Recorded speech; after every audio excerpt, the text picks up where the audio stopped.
Bueno, muchachos, muy buenas tardes a todos. En esta clase extraordinaria voy a hacer la resolución completa del certamen uno para comentarles cuáles fueron los aciertos y cuáles son los puntos que hay que trabajar.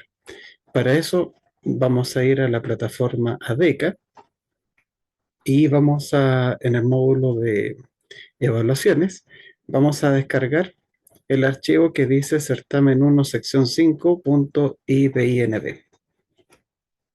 Una vez que el certamen lo tienen descargado, lo tienen que subir a su Google Drive, así como lo hicieron ustedes el día de la prueba. Entonces, la prueba ustedes la descargan. Aquí voy a hacer la prueba completa con ustedes. Descargamos el archivo y una vez que ustedes ya lo tienen descargado, proceden a subirlo a Google Drive.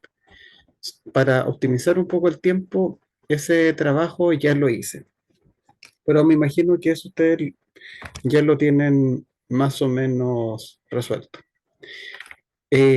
Conociendo cómo es la dinámica de las clases en línea, yo voy a hablar y, y les voy a pedir nomás que me avisen si es que me interrumpan en cualquier momento, si es que no me están escuchando bien o si tienen alguna consulta. Bueno,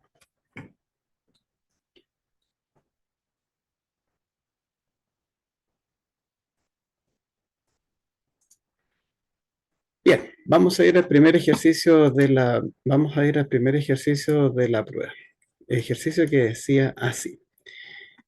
Antes de brindar el enunciado problema, tengan en cuenta que no se pide que ustedes arreglen el diagrama o que lo lleven a un código en Python. ¿Qué significaba?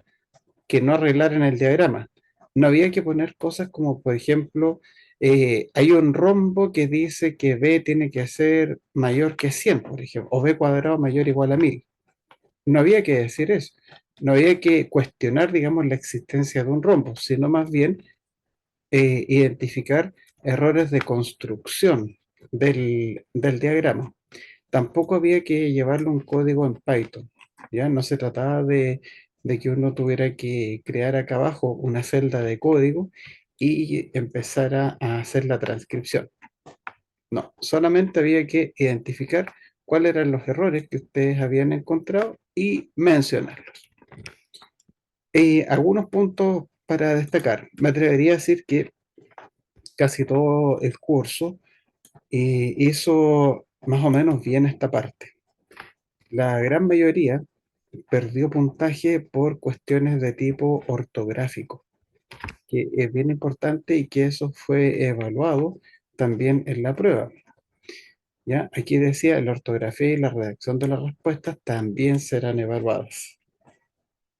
Cosas ortográficas, chicos, como por ejemplo, empezar las oraciones con mayúscula, terminarlas con punto, utilizar los tildes, sobre todo para escribir palabras como número o decisión, que fueron, digamos, los errores más comunes que logré detectar, tanto en la sección de ustedes como en la de sus compañeros de la sección 4. Bueno, este diagrama tenía varios errores, ya tenía más de 5, pero solamente a mí me interesaba eh, que ustedes pudieran identificar 5 de ellos. A ver, primero, yo empiezo a leer el diagrama desde el inicio, ¿cierto? ¿De qué es lo que me doy cuenta? Que al inicio le está llegando una flecha.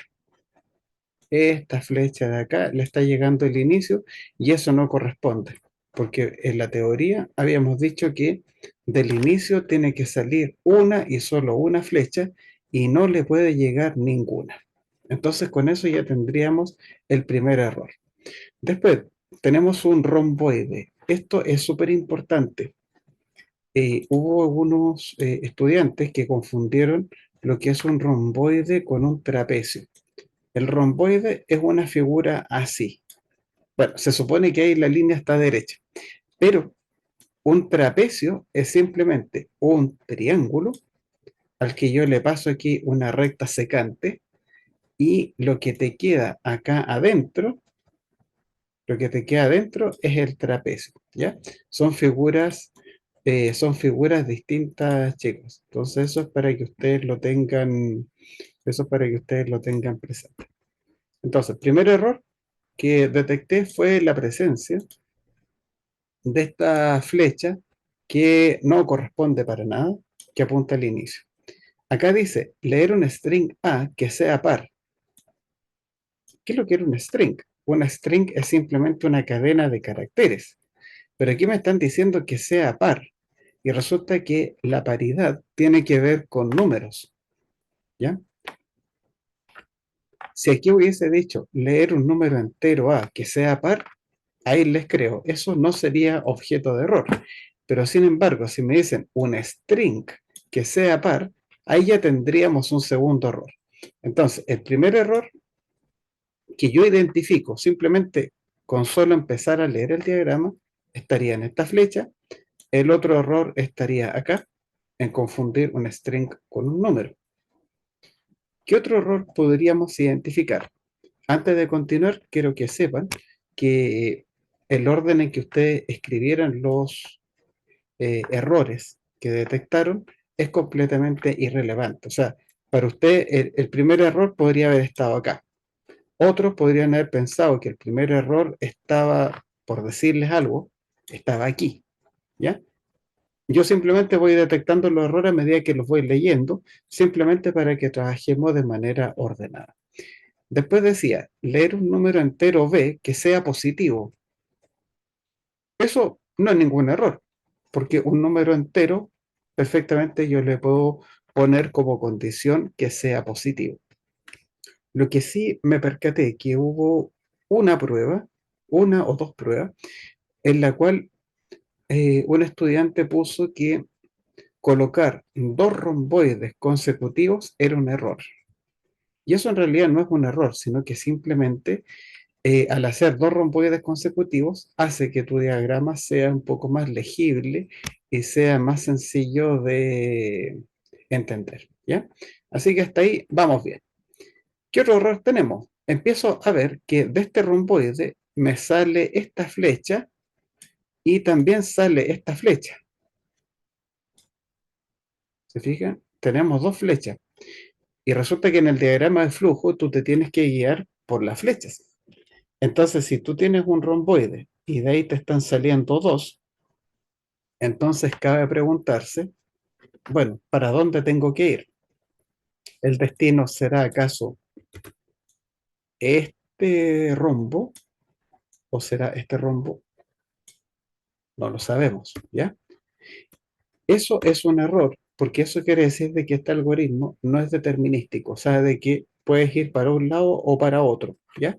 Eso por ahora lo vamos a considerar como un error.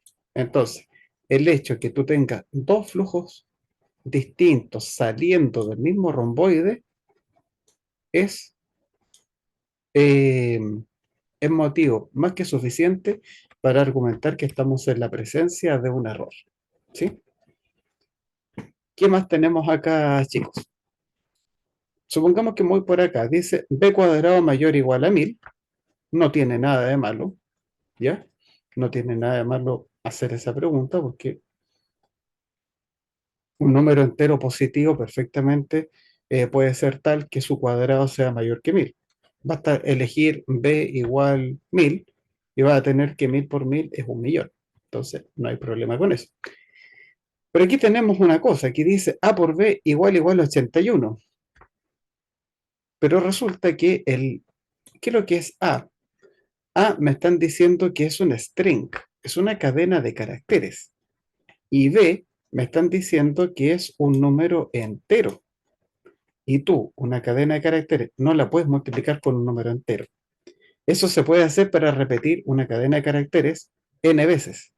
Pero aquí me están preguntando si es que la multiplicación entre ambos me da el número 81.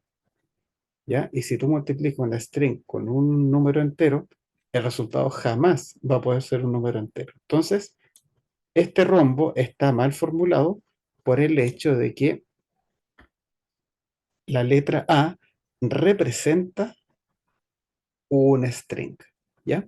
Si el número A me lo hubiesen definido como un número entero, perfectamente, la multiplicación de dos números enteros te podrían dar 81. Que ambos valgan 9, o que uno valga 1 y el otro valga 81, o que uno valga 27, el otro valga 3. Se puede hacer eso, ¿ya? Pero si me están diciendo que A es un string, entonces no tiene sentido hacer esta pregunta. Como quien dice, estaríamos mezclando acá peras con manzanas. Por lo tanto, este rombo se ha ganado el error número 4. Como les digo, interrumpan en el momento que ustedes quieran, chicos, para hacer alguna consulta sobre algo que les hubiese merecido duda. ¿Qué más tenemos por acá? A ver, el diagrama no había que leerlo, no había que leerlo así en un orden específico. A medida que yo voy leyendo, voy encontrando con sorpresas. ¿Qué tengo acá? Tengo aquí este rombo, dice A por B igual a 81, pero de este rombo me está saliendo una flecha. Me está saliendo una flecha. Pero resulta que habíamos dicho en clase que cuando de un rombo sale una flecha, esa flecha tenía que tener una etiqueta que fuera un tic o bien una etiqueta que estuviera marcada con una X. Pero ustedes ven que nada de eso está ocurriendo con esta flecha de flujo. Por lo tanto, no sé qué hay que hacer en caso de que A por B valga 81. ¿Qué significa eso? Que estamos, que estamos bien, que estamos mal. Eso no me lo están diciendo. Como no me lo están diciendo, entonces tenemos un error porque el diagrama no está siendo preciso con lo que quiere dar a entender. Por lo tanto, en esta zona que estoy marcando aquí, tendríamos un quinto error. ¿Qué tenemos por acá? Tenemos un romboide que dice C es igual a A dividido en B. Nuevamente, ¿qué error podríamos identificar acá? Por una parte, A me dicen que es un string, es una cadena de caracteres, es algo que no es un número, y B es un número positivo. Tú no puedes dividir algo que no es un número con un número, ¿ya? No son elementos comparables entre sí. Por lo tanto, con eso ya podríamos tener un sexto error, por el hecho de que A tiene que ser un número y B también un número. Otro error que tenemos acá es la presencia del símbolo igual. Cuando nosotros usamos el símbolo igual, significa que yo estoy creando una variable que se llama C y que le estoy asignando o le estoy dando el valor de A dividido en B. Pero resulta que esa asignación no se hace dentro de un romboide, sino que se tiene que hacer adentro de un rectángulo de proceso. O sea, tendría que haber dicho algo así como C es igual a A dividido en B. ¿Ya? Ahí sí me disculpan el mal pulso para dibujar, pero creo que se entiende que eso tendría que estar adentro de un rombo y no dentro de un romboide. Por lo tanto, aquí ya tendríamos un séptimo error. ¿Qué otro error más podríamos detectar? Aquí tenemos un rombo en que me dice, si b cuadrado es mayor o igual a 1000, hago una cosa, me voy por acá, y si no es mayor o igual a 1000, hago otra cosa. Eso está bien, porque el rombo te dice para dónde tenemos que desviar el flujo de la ejecución del algoritmo. Está muy bien logrado. A ver, ¿qué pasa si voy por acá? Dice, escribir que b tiene que ser menor que 10. Escribir. Escribir es una acción que siempre va dentro de un romboide, muchachos. ¿Ya? Por lo tanto, no corresponde poner un escribir adentro de un rectángulo de proceso. Por lo tanto, por la sola existencia de ese verbo, se invalida completamente esto. Otro error que podríamos tener aquí, dice término, pero ¿qué es lo que me dice la teoría? La teoría me dice que al término le tiene que llegar por lo menos una flecha y no le tiene que salir ninguna. Pero resulta que aquí a mi compadre lo dejaron completamente solo, ¿ya? Por lo tanto, aquí tenemos un noveno error, ¿ya? Que al flujo al flujo obligatoriamente le tiene que llegar una flecha. Y le tiene que llegar por lo menos una flecha y no salir nada de él. Y ahí tendríamos por lo menos ya 9 errores, que son los que logré sacar así como a la rápida. ¿Tienen alguna consulta con esto?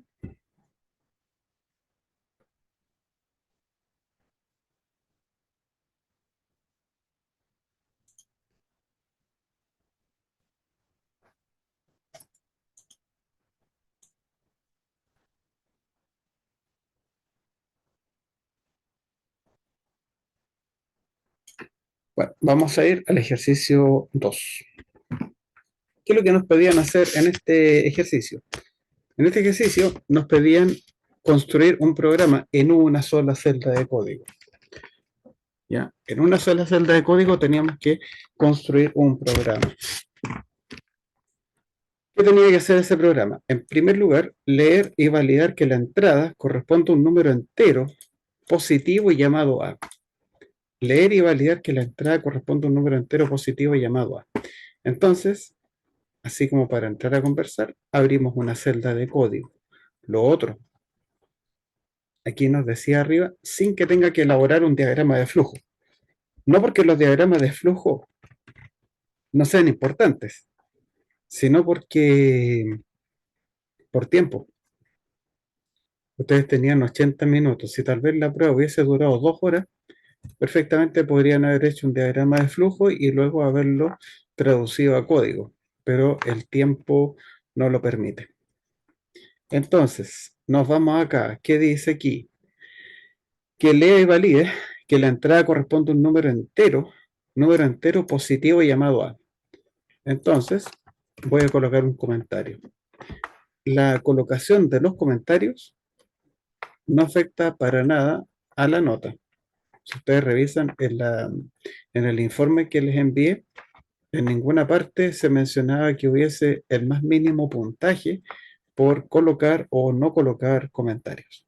¿Ya? Los comentarios ayudan simplemente a que el código sea más entendible y afortunadamente varios de ustedes los incluyeron dentro de las respuestas.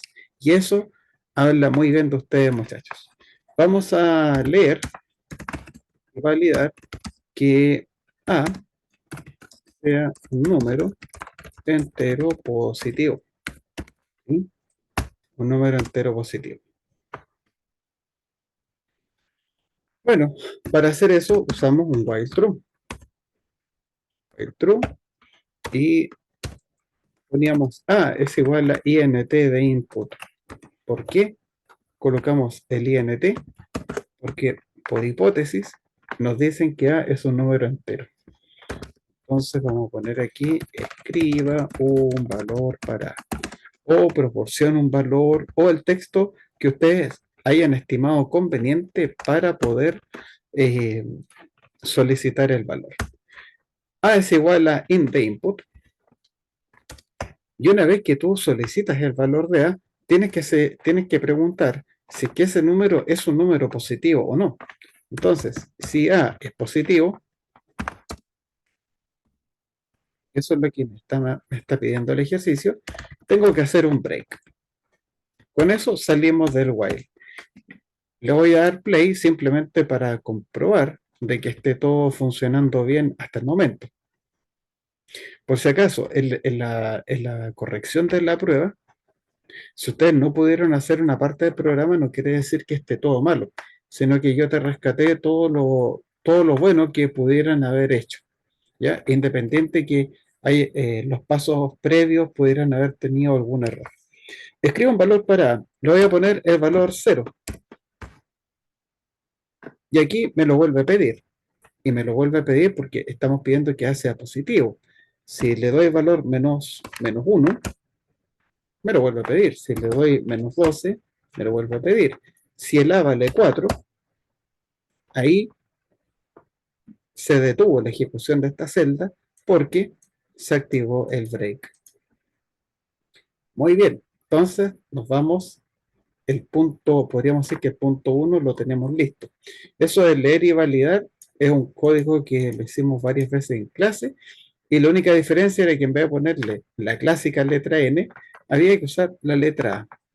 Nada más que eso. Nada más que eso. Vamos con la parte 2. Lo dice, cuente la cantidad de divisores positivos de A. Ya. Entonces, aquí vamos a contar la cantidad de divisores positivos de A. Perfecto. ¿Qué más dice aquí? Esto equivale a encontrar el resultado de esta suma condicional. Con este puro enunciado se debería haber podido sacar sin problemas, pero como una forma de ayudarlo a ustedes les coloqué esta fórmula. Es una suma condicional en donde la expresión de la sumatoria vale 1 si es que A módulo J es igual a 0. ¿Y qué es lo que es el J? El J es esta variable que está iterando entre 1 y A. Entonces, para cada valor de J que está entre 1 y A, preguntamos si es que ese J es un divisor de A. Y si es así, agregamos un 1 a la suma. Y en caso que no lo sea, colocamos un 0. ¿Por qué colocarle un 0? Simplemente porque el 0 es el elemento neutro de la suma. Si a una suma tú le agregas 0, el resultado sigue siendo la misma suma. Sigamos. Contar la cantidad de divisores positivos de A. Entonces, ¿qué es lo que vamos a hacer acá? Lo que habíamos visto en clase es que la suma, el valor de esta sumatoria condicional, era igual a 0. Pero también habíamos dicho que podía ser 0.0. 0.0 en caso que supiéramos de antemano que la suma te puede dar un número en coma flotante, un número con decimales.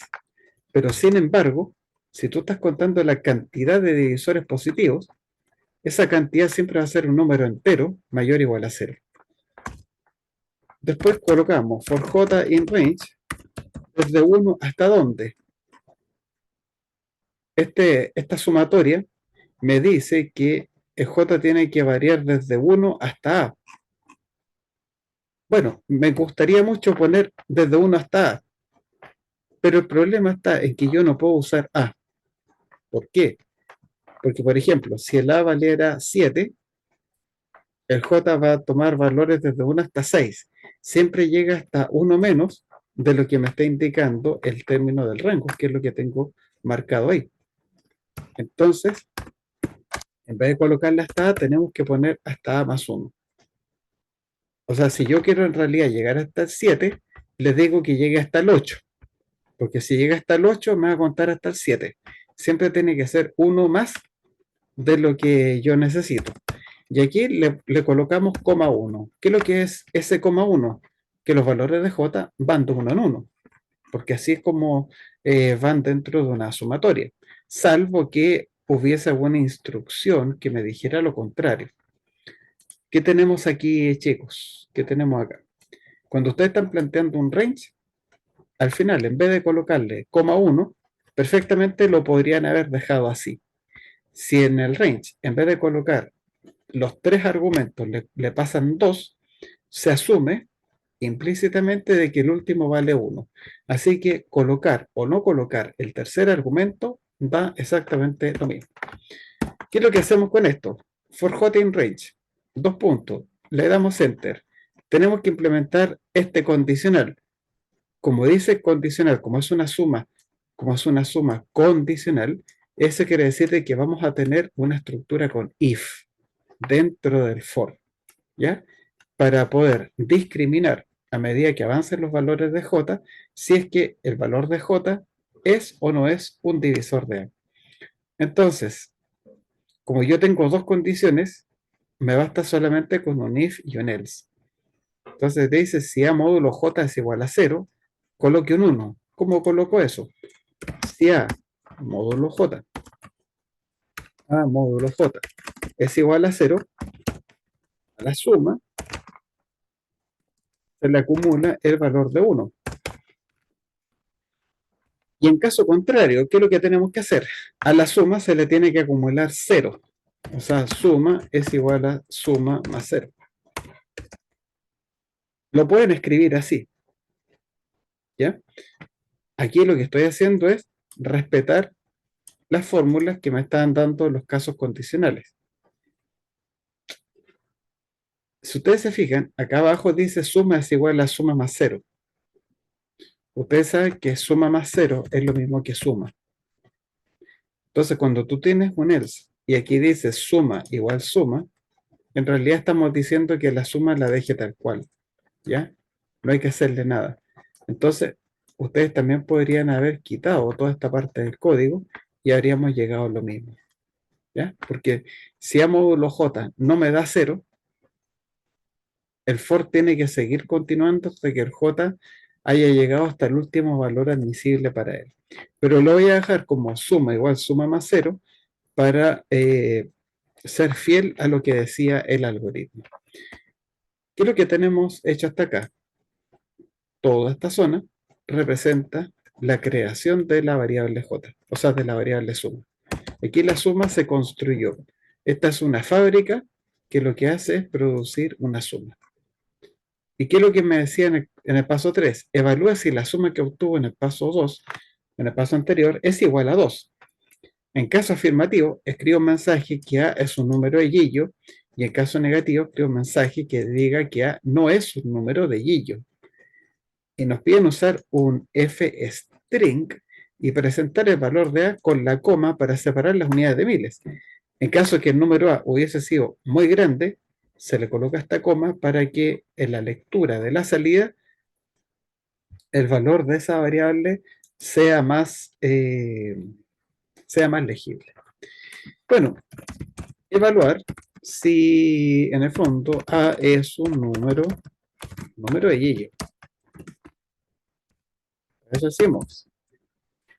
Si la suma, ¿qué es lo que me tenía que decir? Si la suma es igual a 2. Ah, if suma igual a 2.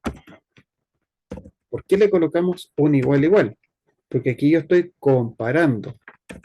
Estoy comparando si es que el número que yo obtuve con la suma será igual al número 2. No es lo mismo colocar igual a 2 que poner suma igual a 2. Si yo estoy colocando eso, estoy diciendo que a la variable suma le voy a dar el valor 2, pero no es lo que yo quiero hacer. Quiero comparar si es igual a 2, porque en caso que sea así, y por eso ponemos un if, yo voy a poder imprimir un mensaje, yo voy a poder imprimir acá un mensaje que diga que el número A es de Y. El número A, el fstring se escribe así, con el A, dos puntos y una coma para poner la separación de miles, es de Gillo, o redactado de otra manera, da exactamente lo mismo. Lo que importa es que en la respuesta te aparezca el número A, se haga una mención al número A y que A aparezca con esta, este símbolo de coma para separar sus unidades de miles. Y en caso contrario, si la suma no te da 2, pegamos la misma línea de arriba, pero en vez de decir que A es de Gillo, voy a poner que A no es de Gillo. Y me dan acá más encima un ejemplo. Si A es igual a 6, ¿ya? ¿Cuáles son los divisores que tienen 6? El 6 lo divide el 1, el 2, el 3 y el 6. Tiene 4 divisores. Por eso a medida que encontramos un divisor, marcamos un 1 y los íbamos sumando. 1 más 1 más 1 más 1 me da 4. 4. ¿Es igual a 2? No. Como 4 no es 2, quiere decir que el número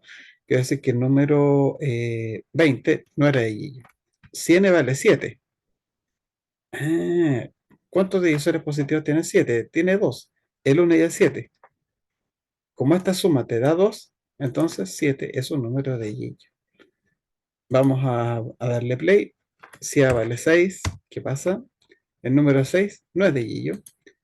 Si yo coloco el número 7, me va a decir que es de Gillo. Si yo le pongo, por ejemplo, el 99, El 99 tiene como divisores al 1, al 3, al 11, al 33, al 99. Esa suma no tiene por dónde darte 2. Por eso el número 99 no es de Gillo. Y con eso termina la resolución del certamen. ¿Alguien tiene alguna consulta de cómo se hizo alguno de los ejercicios?